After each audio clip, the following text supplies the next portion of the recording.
Interviene a continuación Stefanos Polyzoides, quien trabaja desde Pasadena como curandero, como decía antes Rafael, como curandero de muchos tejidos urbanos de la región. Thank you, Alejandro. It is a great honor to be in this institution and always a privilege to be addressing you from this dais. I come to you after, actually I would like the lights on if that's possible. Oh, you have that one, okay. I come to you after a 10-day trip from Biarritz to A Coruña and from A Coruña to Lisboa. And I have to say that after a few days, I began feeling distressed, and after feeling distressed, I began to feel depressed. And I decided that I was going to continue my trip under the condition that I would think of myself as some kind of visitor from afar, a visitor from a place that knew little about what they were seeing, trying to engage somehow and understand what all that was happening was about. And I came to a conclusion that it felt very much like a kind of invasion. It felt like an invasion of a kind of Visigothic scale, this time from America crossing the Atlantic in cars as opposed to coming down the continent in horses. And that what was becoming more and more evident in place was the existence of two totally different versions of civilization.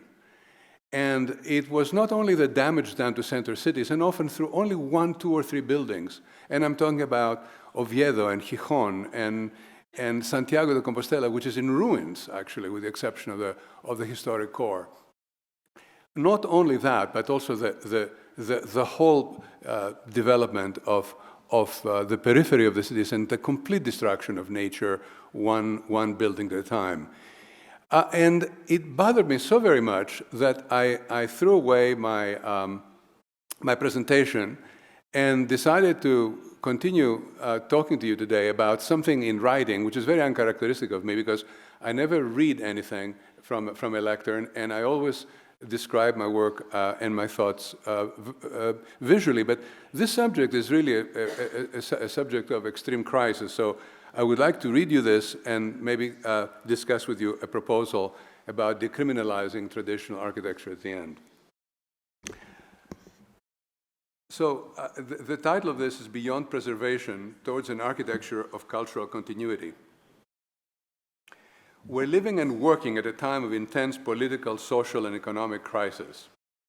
A growing sense of malaise is taking hold of the world, fueled in part by the decline in quality of life in the world's cities and the concurrent erosion of nature.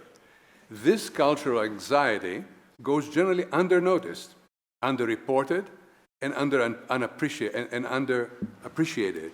It is abetted by the rhetoric and the practice of the great majority of designers who continue to focus on a business-as-usual search for personal recognition of our service and for invention, fame, fashion, and financial advantage over a commitment to common sense and larger good in the world.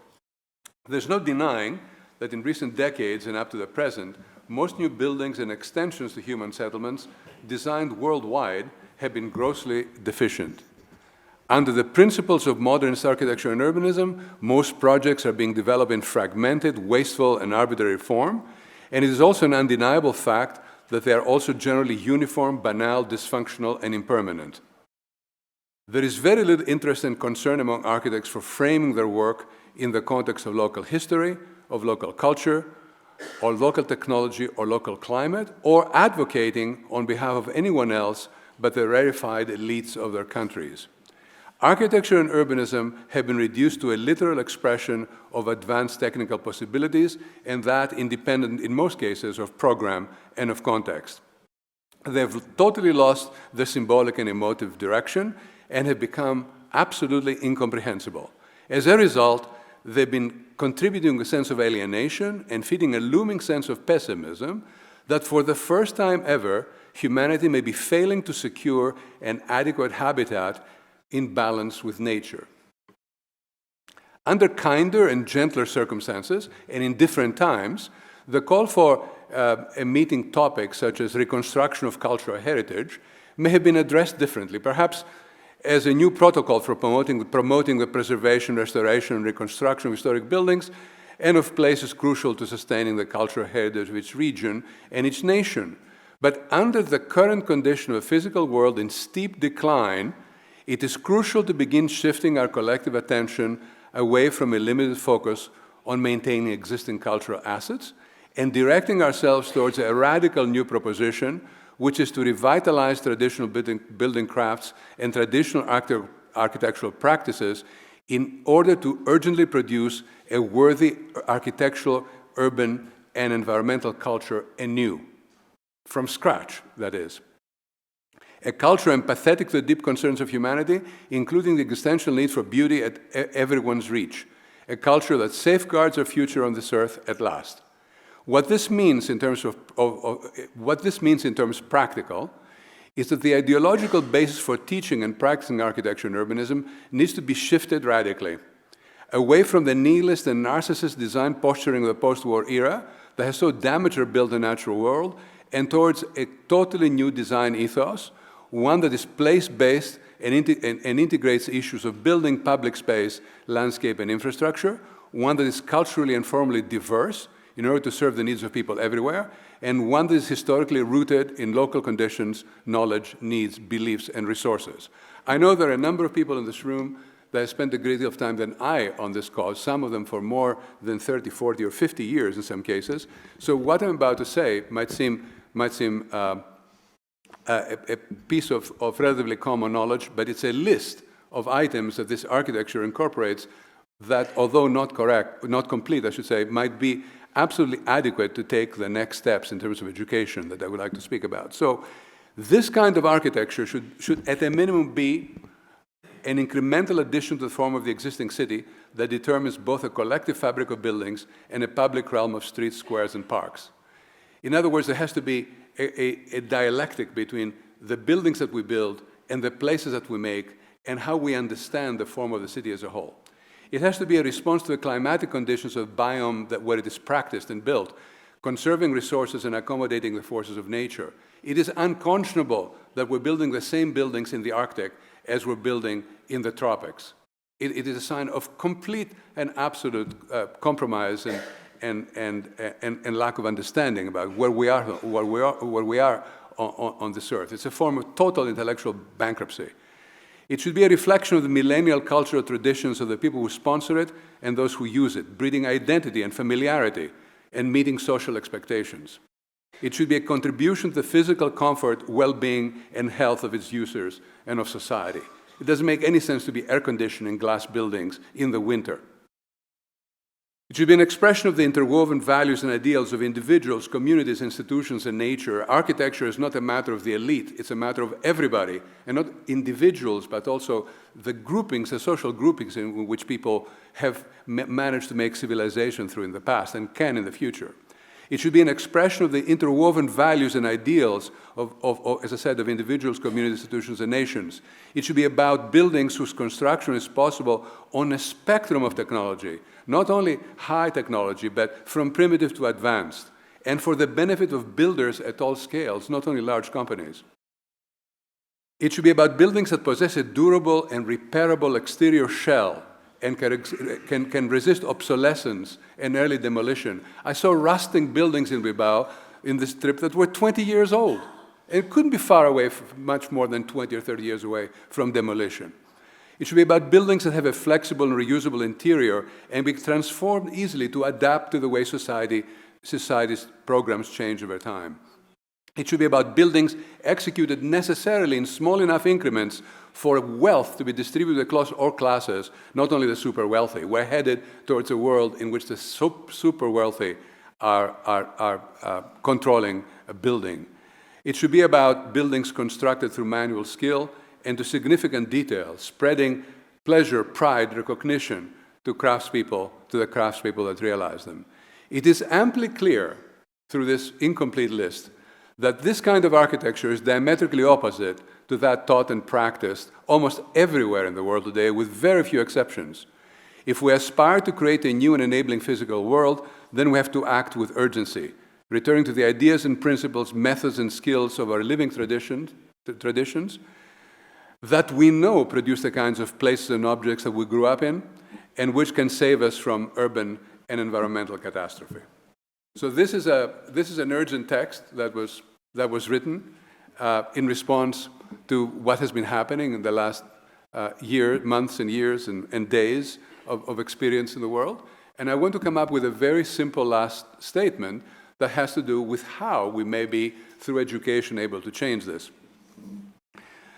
For me, as a member of the Manzano jury for 4 or 5 years now, what has been accomplished by a small amount of money and an enormous amount of energy and care has been nothing short of miraculous, between the prize itself and certainly the competitions and the acknowledgement of the importance of craft. Over time, the only thing that will sustain these ideas beyond the faces of the people in this room is going to be a process of education that delivers hundreds, if not thousands, of people with the preparation to actually change the world in the direction that can be changed. I'm speaking with optimism and with force because the cause of turning the urbanism of the United States away from that of Siam 30 years ago was more of a mission impossible than, in fact, to change the architecture of this country. And it strikes me that we have to strike where, at the core of what has gone wrong over the last few generations of architectural instruction in this country. What is most extraordinary about the way in which architecture is being taught here and everywhere is in separating design from history, pretending that you can actually build buildings without having an understanding about where ideas about buildings are coming from. It's extraordinary that design is separated from theory, because it is not possible to take the methods and the means and the understandings of where notions about building come from and to extend them effortlessly on their own terms and everywhere. So we have to return to the idea of a theoretical basis for an architecture. Ours is the only profession in the world that operates without a theoretical base. Imagine medicine without a medical order and law without a medical order. What is it about architecture that has replaced this eye with this eye? There are two kinds of eyes in the English language, the visual eye and the self eye. What makes us think that we can go on without a principled base for our actions? And then there's the question of technology. The fact that technology is not being properly taught in schools basically means that architects become the tools of a capital and production industry that operates at any level that it chooses based on latest products. And there's no sense about the connection between building to the places and the people and the knowledge that we have over many centuries, including extraordinary knowledge about things that are not made of stone, things that might be made out of cast iron or steel for the last 100 years that are truly magnificent, and which Leon showed some in his presentation. So it's important to argue about a process of design that integrates the basic components necessary for human beings to address the question of how one designs in place. And to do it very simply by probably changing the method of a professor coming in with a program and say, I want you to build a new World Bank in Iceland. Because as you remember, the Beaux-Arts fell on Le Corbusier's making fun of the École des Beaux-Arts over theoretical programs in faraway places which are meaningless. And of course, the modern movement has converted itself into a worse caricature of the idea of the World Bank in Ireland. We get now, all kinds of football stadiums in Beijing that are equally senseless and equally deracinated. So the time has come to change the method by which we teach, make it more personal, more integrated, more reality-based, more fact-based, and to do it in an institution, not in a summer program, not in something that comes and goes, but in a place with a commitment to its place and people, maybe at a small scale, but something that can generate enough excitement to in effect decriminalize architecture, traditional architecture, in the opinion of society, and begin to train people to build the kinds of buildings that meet our human expectations, and over time may meet the expectations of survival of our societies and of the world as a whole. It sounds like an extreme argument, but I think in extreme times, extreme measures are necessary. Thank you.